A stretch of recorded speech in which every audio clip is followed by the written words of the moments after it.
Primeiro que eu gostaria de apresentar é o seguinte, meus amados irmãos. Segundo o teólogo J. Barton Payne, há na Bíblia toda 31.124 versículos na Bíblia inteira.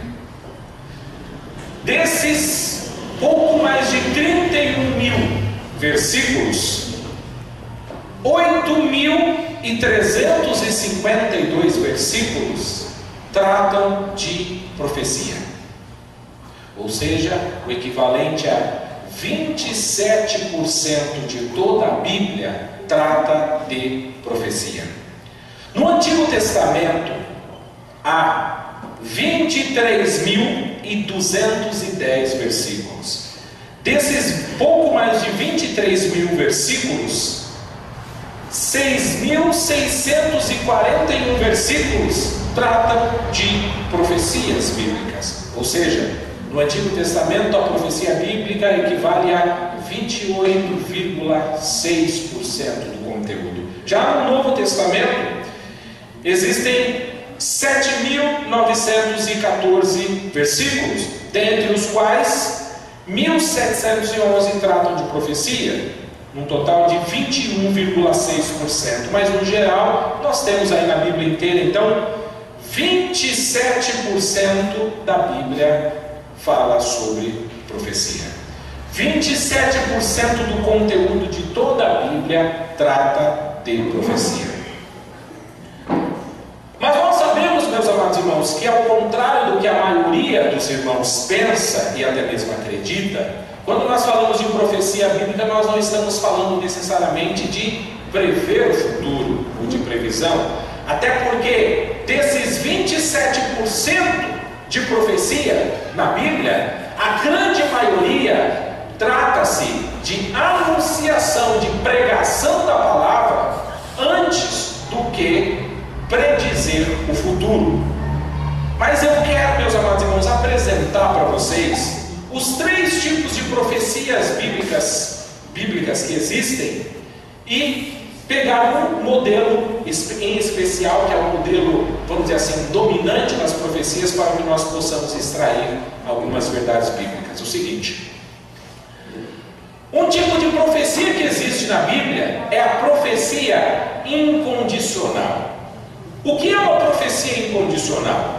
Uma profecia incondicional é aquela profecia em que Deus, Ele diz, Ele promete que vai fazer algo, e esse algo, ou seja, aquilo que é prometido por Deus, vai acontecer, independente do homem fazer ou não fazer, independente do homem acreditar ou não acreditar, independente do homem agir ou não agir. Aquela profecia, ela vai acontecer por quê? Porque quem falou, quem prometeu, foi Deus, e Ele não apresentou nenhuma condição. A condição é Ele mesmo. Ele, sendo Deus, Ele diz: eu vou fazer, portanto aquilo vai acontecer. Um exemplo claro disso é, por exemplo, em Gênesis capítulo 15, quando Deus, Ele fala com Abraão e Ele diz: Abraão, eu vou te dar um filho, Abraão. Eu vou te dar um filho, te abençoarei através da tua descendência, farei de ti uma grande nação. Mas note que Deus não falou para Abraão: Abraão, você precisa fazer isso, você precisa fazer aquilo. Se você não fizer isso, você não. Não, Ele disse: eu vou te dar um filho. Tanto que quando nós ouvimos falar de Abraão indo sacrificar o seu filho, mas isso não tem relação nenhuma com a profecia, com a promessa que Deus deu de dar um filho a Abraão. Ou seja, o filho já havia nascido. Esse é o tipo de promessa e profecia que existe na Bíblia, incondicional. Deus prometeu, Ele vai fazer, Ele vai cumprir. Ponto. Só que esse tipo de profecia, embora ela esteja em passagens chaves e muito importantes, principalmente nos pactos, não é esse tipo de profecia que predomina na Bíblia. Nós temos também profecias sequenciais. O que são essas profecias sequenciais? São profecias que elas vão se cumprindo com o passar ou com o decorrer do tempo.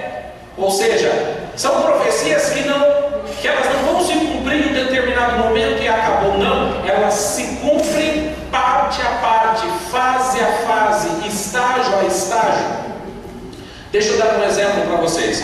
Por exemplo, em Joel 2, a partir do versículo 28, 29, Deus ele fala que ele derramaria do seu espírito sobre toda a carne. Naquela profecia, até mesmo nos versículos anteriores, Deus ele cumpre uma profecia imediatamente.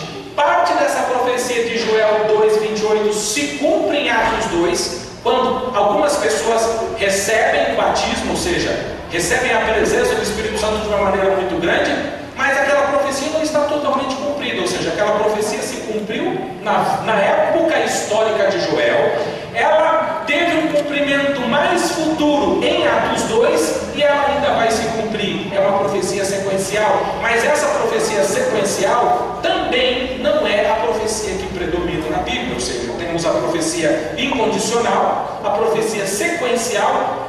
E agora nós vamos tratar do tipo de profecia que predomina na Bíblia. O tipo de profecia que predomina na Bíblia são as profecias condicionais. Ou seja, desses 27% de toda a Bíblia que trata de profecia, a grande maioria destas profecias são condicionais. Elas se encontram, por exemplo, em Deuteronômio, capítulo 28, até o capítulo de número 32. Elas estão descritas também lá em Levítico, capítulo 26. E qual é a grande característica dessa profecia? É que existe condicionalidade. Existe sempre a partícula se ou a menos que, contanto que, ou seja, a profecia de Deus, ela acontece desde que as partes envolvidas no contrato realizam, façam, cumpram com a sua obrigação. E esse tipo de profecia condicional está bem clara, ou melhor, bem claro e definido aqui, principalmente dos versículos 7 ao 10. Vou repetir. No momento em que eu falar contra uma nação, Deus falando agora para o profeta Jeremias, no momento em que eu falar contra uma nação e contra um reino, para arrancar, derribar e para destruir, Deus fala: olha, quando eu der uma profecia para você dizendo que eu vou arrancar, derrubar ou destruir uma nação, se esta nação, se tal nação contra a qual eu falar se converter da sua maldade, também eu me arrependerei do mal que pensava fazer. Continua. E no momento em que eu falar de uma gente, de um reino, para edificar ou plantar, se ele fizer mal diante dos meus olhos, não dando ouvidos à minha voz, então me arrependerei do bem que tinha dito e faria. Eu quero, meus amados irmãos, que os irmãos gravem, que os irmãos fiquem com essa palavra sobre a condicionalidade das profecias bíblicas, das promessas. A Bíblia, ela é repleta de promessas. E Deus, ele tem promessa para todos nós. Mas é engraçado, por exemplo, que em muitas igrejas, em muitos meios evangélicos, algumas pessoas dizem o seguinte: quem tem promessa não pode morrer. Mentira! Isso não é bíblico. Quem falou isso? Eu tenho promessa, eu não vou morrer. Aonde? É comum nós escutarmos: mas eu tenho promessa, e se eu receber uma promessa da parte de Deus, isso vai acontecer. Mentira, meus amados irmãos. Isso não tem base bíblica. A promessa existe, mas quais são as condições que Deus colocou para que essa promessa se cumpra? Para que essa promessa se cumpra, essa promessa precisa ser uma promessa, uma profecia incondicional. Agora a pergunta é: foi Deus que falou que vai fazer na sua vida, independente do que você fazer? Não. Não.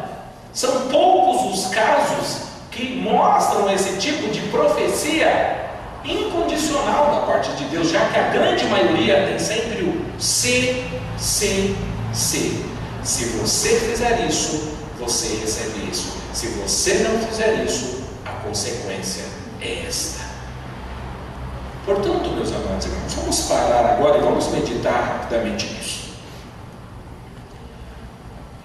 O que Deus ele está falando? Ele está falando o seguinte: olha, quando eu falar para uma nação, e isso se aplica a uma pessoa, quando eu falar para uma pessoa, quando eu proferir algo dizendo que eu vou arrancar, derrubar ou destruir, eu enviei uma palavra dizendo: eu vou derrubar, eu vou matar, eu vou destruir, e eu vou agora, meus amados, vamos fazer uma alegoria na aplicação, dizendo: se existe uma palavra dizendo que o teu trabalho não vai dar certo, o teu noivado não vai dar certo, o teu casamento não vai dar certo, o teu namoro não vai dar certo, seja lá o que for, algo da sua vida que não vai dar certo, ele diz o seguinte: quando você tiver esta palavra, não quer dizer que esta palavra será definitiva da parte de Deus. Acontece que quando você estiver numa situação dessa, se você se converter da sua maldade, automaticamente aquilo que estava ordenado por Deus para acontecer não mais vai acontecer. Deus ele está querendo mostrar o seguinte, meus amados irmãos. Deus ele está falando: povo meu, meus filhos, igreja minha, existe um contrato, e esse contrato ele é assinado por mim e ele é assinado por vocês. Uma vez que eu e você fazemos parte desse contrato, eu quero deixar bem claro que, dependendo do seu comportamento, dependendo da sua atitude, dependendo da forma como você agir, é que as bênçãos vão te alcançar ou as maldições. Note, meus amados irmãos, que Deus ele não está em momento nenhum apresentando algo ou uma punição de uma maneira injusta. Lembrando que nós lemos os primeiros versículos, do versículo 1 até o versículo 6, que ele fala do oleiro. Ele diz o seguinte: vá até a casa do oleiro e olhe lá o oleiro trabalhando com o barro. Por acaso o barro pode olhar para o oleiro e falar assim: eu não quero ser caneca não, eu quero ser jarro. Ou o jarro fala: eu não quero ser jarro não, eu quero ser pires. O pires fala: não, eu não quero ser pires, eu quero ser bule. Fala: é inconcebível. Quem vai fazer, quem vai criar é o oleiro. Agora ele quer dizer, ele quer nos ensinar um paralelo, de maneira que nem eu e você podemos chegar para o nosso Criador e dizer: eu não quero ser o que eu sou, ou eu não quero cumprir aquele propósito que o Senhor tem para a minha vida. Ou seja, quem somos nós? O que o barro pode contra o oleiro? O que nós, como barro, podemos contra o oleiro, o nosso Criador? O que ele quer dizer? Note bem que o barro não está, nunca esteve e nunca estará em posição de reclamar ou mudar. Ele é barro, ele não é oleiro. Então ele quer dizer: note bem, pense bem, refleta bem em quem nós somos comparados com a grandeza, a soberania e a majestade de Deus. Só que ele diz o seguinte: Deus, o que ele quer dizer com isso? Se Deus foi quem nos criou, se foi Deus que nos formou, se foi Deus que nos deu a vida, que nos concedeu a dádiva da vida, Ele tem o direito, a autoridade sobre essa vida que Ele mesmo deu e que Ele mesmo criou. Só que esse Deus, o que Ele quer dizer? Deus é soberano, Ele pode fazer o que Ele quiser, Ele pode fazer o que Ele não quiser. Ele é soberano, Ele está no controle. Mas esse Deus, que tem todo esse poder, Ele não age de maneira arbitrária. Ele não manda correções, ou maldições, ou repreensões para quem não mereça. O que ele está querendo dizer?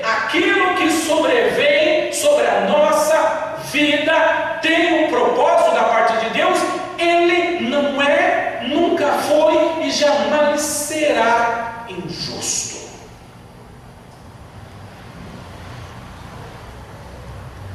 Deus, Ele começa a dizer: o que nós estamos vivendo e experimentando, é lógico, é natural que existem exceções, mas na sua grande maioria, nós estamos vivendo, colhendo aquilo que nós plantamos. Existem exceções? Existem. Ou seja, mas ele está falando, Deus não é injusto, Ele não trata ninguém mal. O que Ele quer dizer, meus amados irmãos? Deus nunca teve um projeto, um plano de destruição, simplesmente maldade, por ter maldade. Eu vou criar aquela pessoa para que ela morra. Que coisa boa. Não é assim. Deus, Ele não trabalha dessa maneira. E Ele está querendo dizer, existe um contrato. Eu quero que você entenda bem isso. Eu e você, como cristãos, como os discípulos de Cristo, nós fazemos parte desse contrato. Agora, sabe o que Ele quer dizer, meus amados irmãos? É que o contrato da parte de Deus, ele sempre vai ter a parte de Deus cumprida. O que Ele quer dizer com isso? A Bíblia fala em Jeremias 29:11, a partir do versículo 11: só eu sei os planos que eu tenho acerca de vós, planos de paz e não de mal, para dar aquilo que vocês querem, aquilo que vocês almejam, aquilo que vocês desejam. Esse é o plano que eu tenho para esse povo, é o plano que eu tenho para essa nação. Eu tenho um plano de paz, eu tenho um plano de grandeza. Sabe o que a Bíblia fala, meus amados irmãos? A Bíblia fala que Deus, Ele quer que nós vivamos muitos anos. Ou seja, Deus, Ele quer que nós vivamos. De que maneira? Ele quer que nós tenhamos uma vida longeva. Ele quer que nós vivamos o máximo possível que nós podemos viver. Deus, meus amados irmãos, Ele tem um plano e um projeto que Ele quer que a nossa família seja extremamente abençoada. Quando Deus, por exemplo, Ele instituiu o casamento, Ele não instituiu o casamento para ser um fardo. Não, Ele instituiu um casamento para ser uma fonte de bênção, de maneira que a mulher fosse bênção para o marido fosse bênção para a mulher. Quando Deus, Ele criou o casamento, Ele não criou para que os pais tivessem raiva dos filhos, ou os filhos tivessem raiva dos pais. Não, antes Ele criou, meus amados irmãos, aquela unidade, aquela família estipulada por Deus, para que os filhos amassem e se alegrassem juntamente com os seus pais, e que os seus pais amassem e se alegrassem juntamente com os seus filhos. Esse é o plano e o projeto de Deus. Meus amados irmãos, quando Deus, o plano de Deus para a nossa vida, não é que eu e você não venhamos a estudar, que nós não venhamos a ter um bom emprego. Tudo isso, Deus, Ele quer. A Bíblia fala que Deus, Ele falou o seguinte: se vocês, preste bem atenção, se vocês homens que são maus, vocês homens que são maus, eu conheço a natureza de vocês, se vocês homens que são maus sabem dar bons presentes, boas dádivas aos seus filhos, não é comum um filho que pede pão, o pai vai lá e dá uma cobra para picar ele. Não é, ele diz, não é assim. Agora, se vocês não agem assim, sendo maus, quanto mais o nosso Pai que está nos céus, Ele sabe as coisas boas que Ele quer dar para vocês, e o quanto de bom Ele quer dar para vocês. Meus amados irmãos, que pai não tem os melhores planos e projetos para os seus filhos? Que pai não quer ver o seu filho prosperar em tudo aquilo que ele colocar na sua mão? Que pai, que mãe não quer ver a sua filha casar e prosperar em tudo que ela fizer? Ele disse: agora, se vocês que são maus conseguem pensar isso, vocês conseguem imaginar Deus que não peca, que é totalmente puro, os planos e os projetos que Ele tem para as nossas vidas? Agora Ele disse o seguinte: mas para que tais coisas aconteçam, eu preciso desempenhar a minha parte no contrato, um contrato de duas partes. Eu preciso realizar a minha parte do contrato.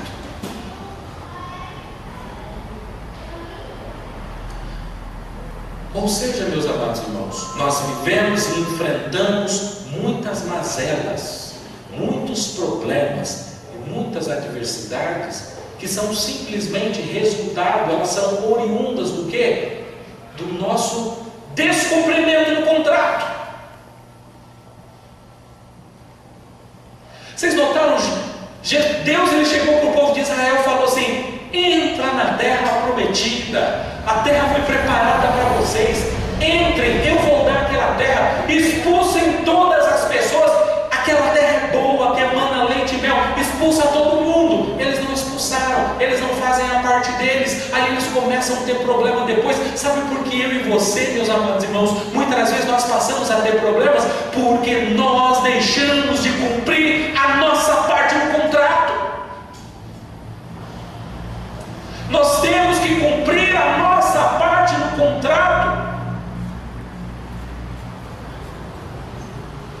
A Bíblia diz o seguinte: eu quero abençoar a sua família. Ela diz ao pai: eu quero que você seja um líder da família, e você vai ser um bom líder, amado pela sua esposa, amado e respeitado pelos seus filhos, desde que você continue nos meus caminhos, desde que você medite na lei do Senhor de dia e de noite, desde que você acredite em Deus, desde que você ame a Deus acima de todas as coisas, com a tua mente, com o teu coração, com o teu entendimento. Ou seja, é quando eu e você deixamos de cumprir certas partes desse contrato, meus amados irmãos, é que nós passamos a não experimentar tudo aquilo que Deus tem para a minha, para a sua, para as nossas vidas, meus amados irmãos.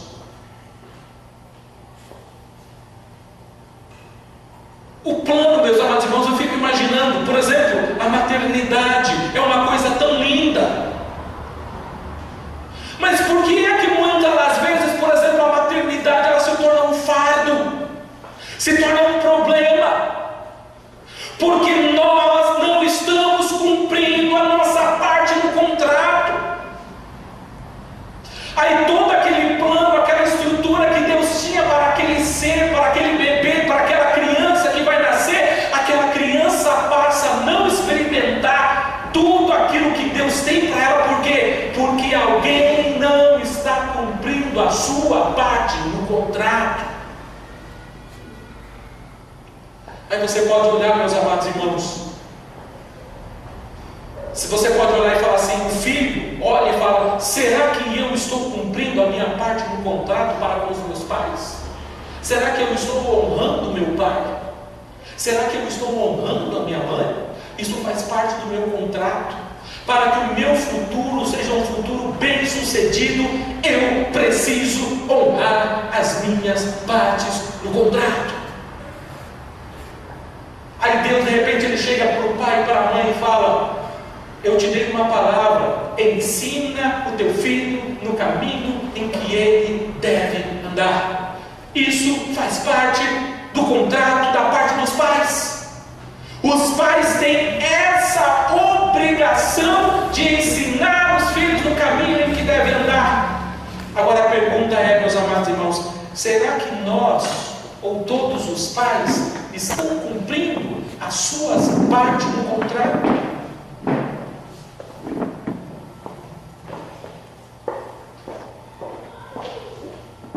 Queridos, a grande parte das profecias, elas são condicionais. Sabe o que eu vejo, meus amados irmãos? Eu me entristeço. Eu lido com pessoas diariamente, eu lido com pessoas da igreja diariamente, e eu vejo, meus amados irmãos, eu consigo enxergar claramente planos, propósitos de Deus na vida daquelas pessoas. Só que eu falo, será que aquela pessoa entende que Deus ele tem um propósito na vida dela, mas que aquele propósito não vai simplesmente acontecer por osmose? Que aquele propósito, que aquela profecia de Deus, para que ela venha se cumprir, a pessoa precisa cumprir a sua parte. Meus amados irmãos, eu vejo pessoas com vozes lindas, eu vejo pessoas dotadas de um dom para tocar um instrumento, para compor. Eu consigo olhar na vida daquela pessoa e falar: Deus tem algo muito claro na vida dessa pessoa, e eu acredito que essa pessoa já foi a cultos, ela ouviu Deus falar, ouviu Deus dizer o quanto Deus quer usar aquela pessoa, mas eu olho para a vida daquelas pessoas e eu vejo aquelas pessoas fazendo exatamente aquilo que Deus não quer que elas façam, e automaticamente eu penso: aquela pessoa não vai experimentar tudo o que Deus tem preparado para ela.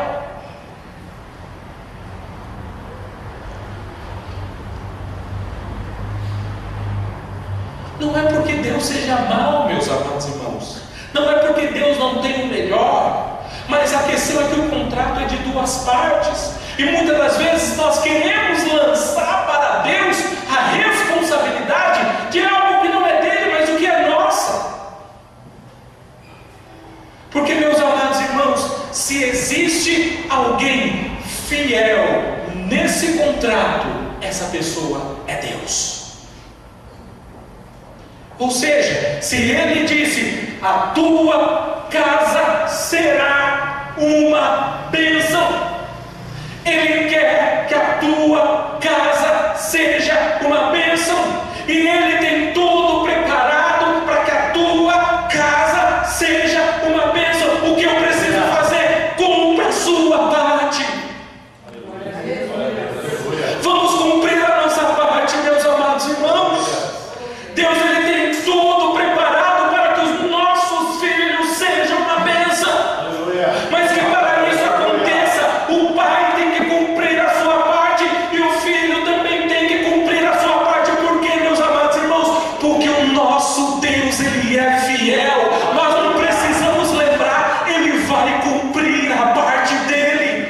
O que falta, meus amados irmãos, é eu e você cumprirmos a nossa parte. Meus amados irmãos, muitas vezes eu me entristeço, eu fico lembrando da minha infância na igreja, eu lembro daquilo com saudade, sabe? Eu lembro daquilo com um sentimento de muito amor, e eu olho pessoas com as quais eu conversei em algum momento da minha vida, falando, aquela pessoa falava assim: Wellington, Deus tem um chamado assim na minha vida. Olha, Deus falou tanto comigo, Deus tem me usado na área da composição, eu tenho certeza que Deus vai me fazer algo grande. Escutei outras pessoas falando: Wellington, Deus tem um chamado ministerial na minha vida, Deus quer fazer de mim um pastor, um missionário. E, meus amados irmãos, eu olho para muitos desses homens e muitas dessas mulheres, e eles sequer estão na igreja. Isso me entristece, meus amados irmãos. Sabe o que eu quero dizer, meus amados irmãos?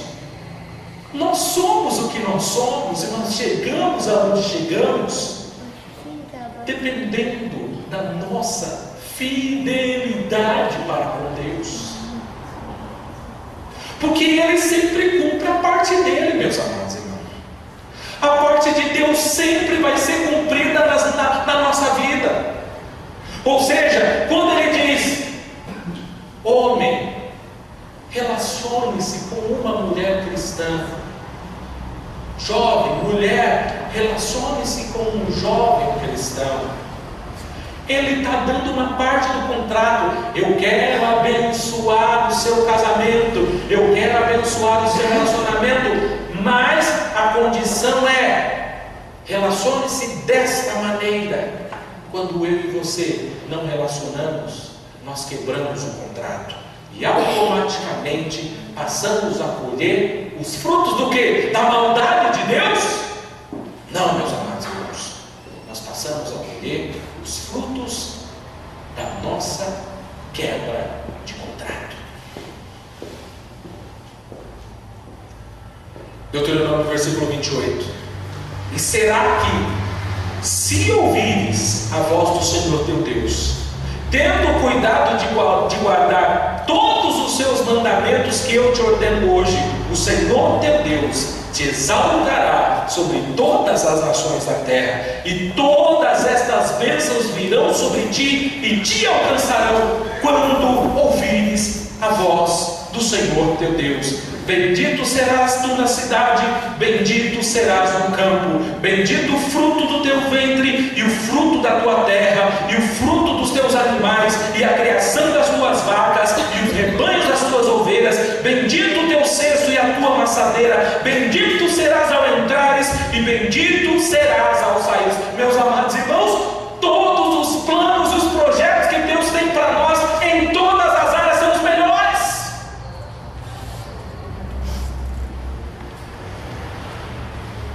Deus, Ele só tem o melhor preparado para mim e para você. Agora, meus amados irmãos, eu me entristeço falando, por que é que nós deixamos de cumprir a nossa parte? Em todas as coisas, meus amados irmãos. Por que é que eu deixo de ofertar, não acreditando que Deus pode suprir? Por que é que eu não tenho fé de pagar o dízimo e muitas vezes reclamo que as coisas não vão bem? Eu estou cumprindo com a minha parte, mas eu quero que Deus cumpra com a dele. Por que é que eu não trato meu marido com respeito? Por que é que porque a mulher não trata o marido com respeito e vice-versa, o marido não trata a mulher com respeito e quer que as coisas vão bem? Vamos cumprir a nossa parte do contrato. Uma das passagens que eu acho, a Bíblia toda é linda, meus amados irmãos, mas nós muitas vezes gostamos de algumas passagens, e em se tratando disso, eu quero agora rapidamente só comentar com vocês, segunda Crônica 7,14. Se o meu povo, que se chama pelo meu nome, se humilhar, orar. Será que você está nos humilhando, meus irmãos? Se o meu povo, que se chama pelo meu nome, se humilhar. Aleluia! Oh, maravilha! Coisa difícil é se humilhar, né, meus amados irmãos? As pessoas não gostam de se humilhar. Mas ele está falando, sim! Você quer a vitória? Você quer a vitória? Tem um hino, meus amados irmãos, que o irmão da minha igreja ele cantava assim: quer vitória? Vai chorando, geme, chora.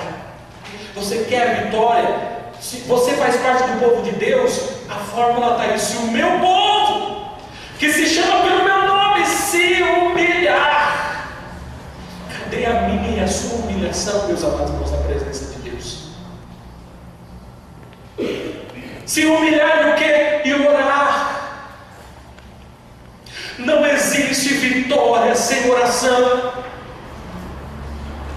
Não existe vitória sem oração. Se meu povo que se chama pelo meu nome se humilhar e orar, o quê? E buscar a minha face. As pessoas que mais querem bênção são as que menos vêm à igreja. As pessoas que mais querem bênção são as que menos cantam. As pessoas que mais querem bênção são as que menos pregam. As pessoas que mais querem bênção são aquelas que menos se entregam. Elas estão aqui, mas elas não cantam, elas não querem participar, elas não querem se humilhar. Aquilo não, isso não é para mim. Por quê, meus amados irmãos?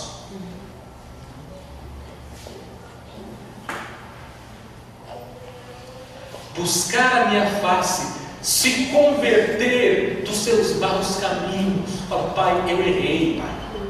Eu reconheço, Pai. Eu falei o que não deveria falar. Eu fiz o que eu não deveria fazer, Pai. Eu reconheço. Eu fui aonde eu não deveria estar. Eu fiquei com uma pessoa que eu sabia que eu não deveria ficar. Eu visitei o site que eu sabia que eu não deveria olhar. Eu assisti um material que eu sei que eu não deveria ter visto. Pai, eu me converto agora, eu me arrependo. Eu me arrependo, eu não quero fazer mais. Eu não quero agir mais assim. Aí a Bíblia diz, então, somente então, eu ouvirei dos céus, perdoarei os seus pecados, e então eu sararei a sua terra. Aleluia! Oh, Deus tremendo!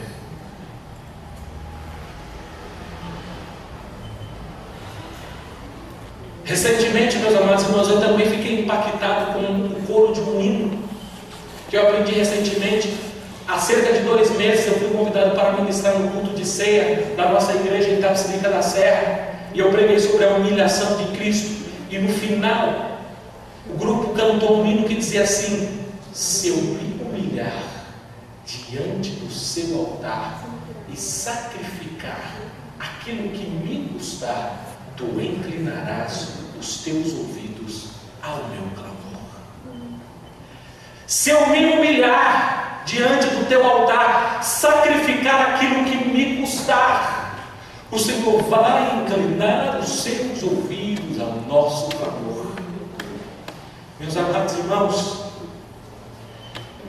eu não brigo, eu não luto com Deus, meus amados irmãos, porque eu sei quem vai ganhar. Se Ele fala, Wellington, é um momento de humilhação, que venha o momento de humilhação. É o momento de clamor, que seja o momento de clamor. A Bíblia também coloca assim, a Bíblia diz: coloque a tua boca no pó. Coloque a tua boca no pó. E sabe o que ele diz, meus amados irmãos? Ele diz o seguinte: quando existe algo mal que está prestes a acontecer com você, se você mudar de caminho, o resultado vai ser diferente. O resultado vai ser diferente. Sabe o que ele quer dizer, meus amados irmãos? Às vezes a pessoa fala assim: aconteceu isso de mal na minha vida, aconteceu isso de mal no meu casamento, aconteceu isso de mal no meu serviço. Meus amados irmãos, isso não quer dizer nada. Se eu e você mudarmos a nossa postura, o resultado vai ser diferente. O resultado vai ser diferente. Sabe o que eu quero dizer, meus amados irmãos? Existem pessoas aqui com problemas em diversas áreas, e nós enfrentamos problemas em diversas áreas. Que família que não experimenta problemas? Que pai que não tem problema com os seus filhos? Que filhos não têm algum tipo de problema com os seus pais, por menores que eles sejam? Que marido que não tem um problema com a sua mulher? Que mulher que não tem um problema com o seu marido? Que pessoas às vezes não têm problema com o seu líder, com o seu pastor ou com a sua igreja, mas ele diz o seguinte: se eu mudar o meu comportamento, as coisas podem ser e vão ser diferentes. Você já parou para pensar, meus amados irmãos, que às vezes você fala assim: eu acho que os meus filhos não têm mais futuro. Tem, meus amados irmãos, vamos mudar o nosso comportamento, e tem. Talvez hoje você fale assim: o meu casamento não tem mais salvação. Tem sim, meus amados irmãos. Sabe por quê? Porque a Bíblia diz: porventura existe algo impossível para Deus? Não tem, meus amados irmãos. Não tem nada impossível para Deus. Portanto, se você está numa situação ou numa fase que você não gostaria de estar, reflita nisso. O contrato é de duas partes. O contrato é de duas partes. A Bíblia diz que Deus, Ele é fiel. A parte dele sempre será cumprida. Tudo aquilo que Deus falou, Ele vai cumprir. A Bíblia diz que a palavra de Deus jamais volta vazia. Ele é fiel. Ele é fiel. Ele é fiel. E se eu e você também formos fiéis, nós experimentaremos grandes coisas, grandes milagres, porque o contrato tem duas partes.